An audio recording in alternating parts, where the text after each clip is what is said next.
Olá, bom dia.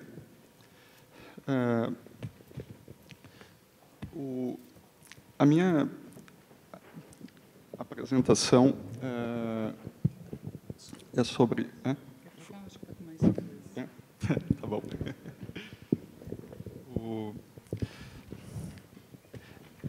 Sobre metas de inflação. Eu vou tentar argumentar aqui hoje com vocês de que esse tipo de política monetária, que hoje é considerado o estado da arte em termos de política monetária, é uma coisa que não é nem nova e nem eficaz para prevenir os ciclos provocados por expansão inflacionária de crédito.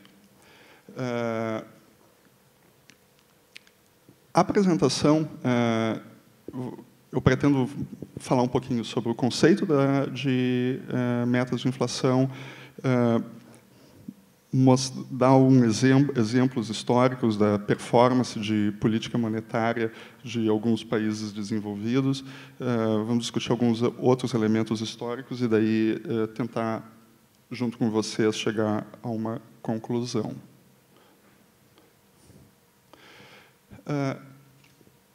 Em 1971, o Nixon rompeu o acordo de Bretton Woods e fechou o guichê do ouro, pelo qual, teoricamente, o Banco Central americano resgatava dólares a uma paridade fixa de $35 por onça para os bancos centrais dos outros países do Tratado de Bretton Woods. Desde que o dinheiro foi introduzido em sociedade, essa foi a primeira vez em que o mundo ficou somente com moedas fiduciárias e câmbio flutuante. A única âncora para o valor da moeda passou a ser uma âncora nominal que deveria ser implementada a nível nacional.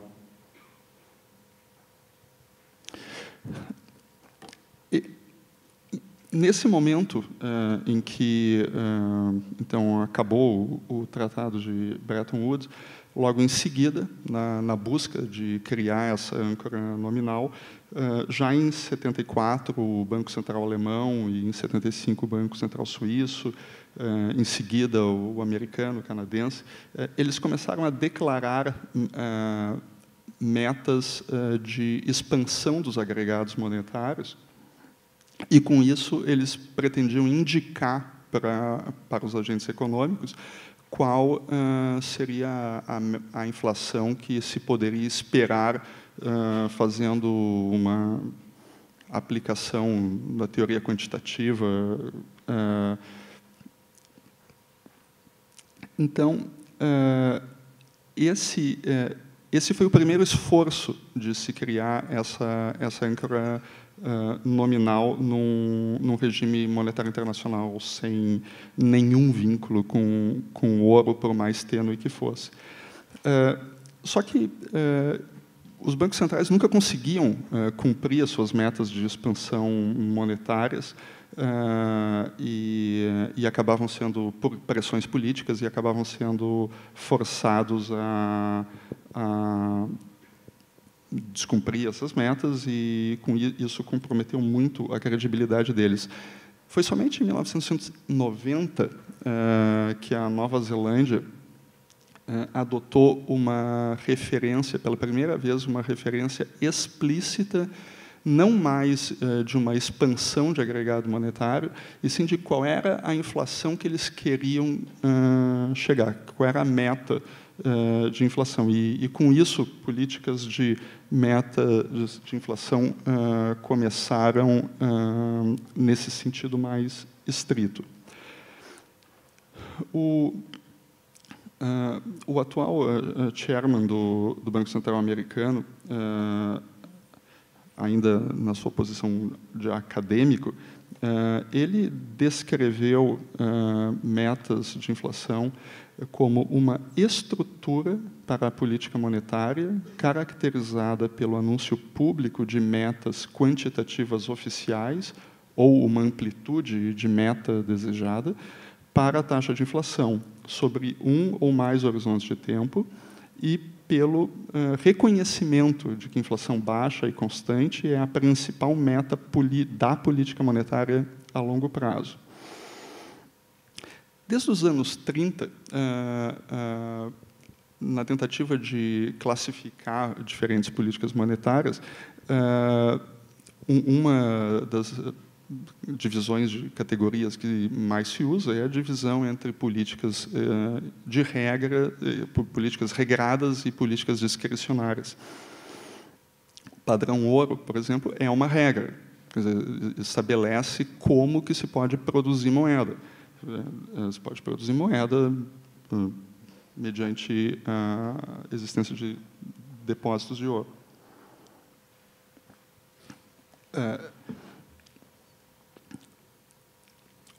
O Bernanke, ao caracterizar políticas de meta de inflação como uma estrutura, ele estava tentando escapar dessa categorização. Nem ele queria aceitar a ideia de que políticas de metas de inflação são puramente discricionárias, porque existem muitos trabalhos mostrando que, com o aumento da discricionariedade na política monetária, aumenta a incerteza, quer dizer, era um caminho que já tinha sido percorrido e que não ia levar a nada. E também ele não queria engessar a política, o Banco Central, naquilo que o Banco Central pudesse fazer. Então ele disse, não, isso daqui não é nem regra, nem discrição, isso daqui é uma estrutura.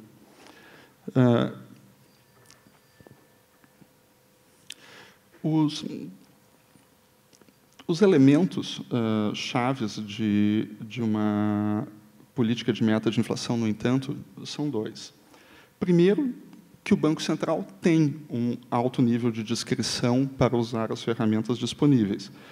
E, segundo, ele tem um compromisso formal de manter a inflação baixa. Primeira parte, a ideia o primeiro elemento essencial, a ideia de que o Banco Central pode, sim, fazer um monte de coisa, ele tem ampla liberdade para usar os instrumentos monetários, é uma maneira de demonstrar a força, abrir a caixa de maldades, como a gente diz aqui no Brasil, quer dizer, tudo que ele pode fazer para atingir o objetivo político. E o segundo, o compromisso formal de manter a inflação baixa, então seria a justificativa para poder pintar e bordar.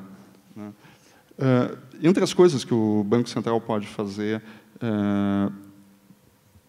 para influir na taxa de inflação como medida por um índice de preços, e a gente vai chegar lá em seguida, ele pode expandir ou restringir a oferta da base, restringir a base monetária, ele pode aumentar ou baixar a taxa de juros básica da economia, ele pode impor controles de câmbio, alterar o nível de reservas compulsórias dos bancos comerciais, alterar a classe dos ativos e as condições pelas quais ele vai conceder redesconto. Ele pode impor novas regulamentações bancárias. E tudo isso, os defensores dessas políticas dizem, ajuda a criar as condições psicológicas para que a meta de inflação seja alcançada. É possível até praticar políticas de meta de inflação usando uma regra.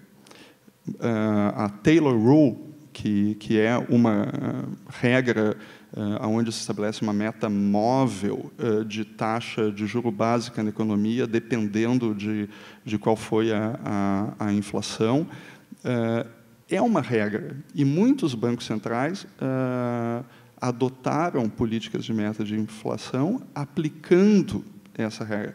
Mas uma coisa que acho que é importante ter em mente é que Taylor Rule não é inflation targeting. Quer dizer, embaixo do framework do inflation targeting que tu pode, entre outras coisas, tentar seguir vincular a taxa básica de juros na economia à inflação recente.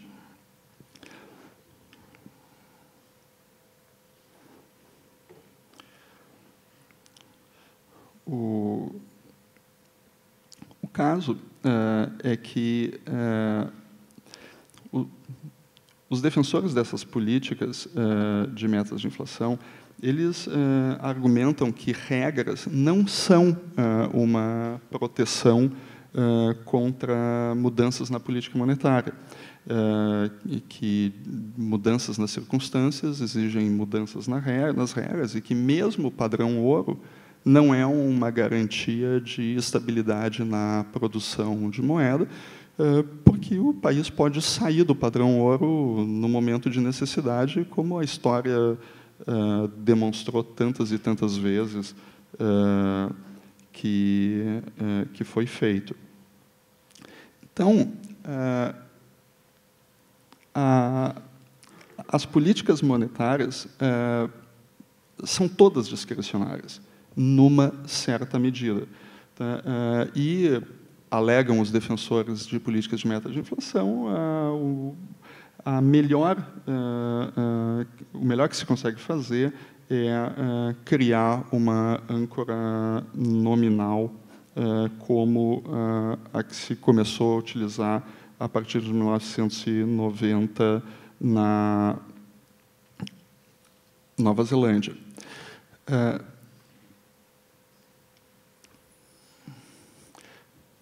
Vamos chegar aqui em seguida. Então, com diferentes graus de formalidade e de compromisso público, o estabelecimento de metas de preços pelas autoridades, sem qualquer compromisso de como essa meta seria atingida, acabou se tornando a prática comum. E, como eu referi bem no iniciozinho, isso é considerado o melhor que dá para fazer em termos de política monetária hoje em dia. Os baixos níveis de inflação alcançados historicamente sob a estrutura de metas de inflação pareciam comprovar essa tese. Quer dizer, desde que metas de inflação começaram a ser usadas, a inflação começou a baixar, todo mundo achou, é isso aí mesmo. Né? Só que o início da recente crise financeira botou esse consenso, dos quais os austríacos nunca fizeram parte, em dúvida. Nesses dois slides aqui, eu queria chamar a atenção. Isso aqui são mudanças de preços ao consumidor nesses países, nos Estados Unidos, no Canadá, no Japão. O que eu queria chamar a atenção aqui são a existência assim, de basicamente 4 períodos. Né? Esse período aqui de 1970 a 73, né? Quer dizer, o período em que ainda tinha um pouco do Tratado de Bretton Woods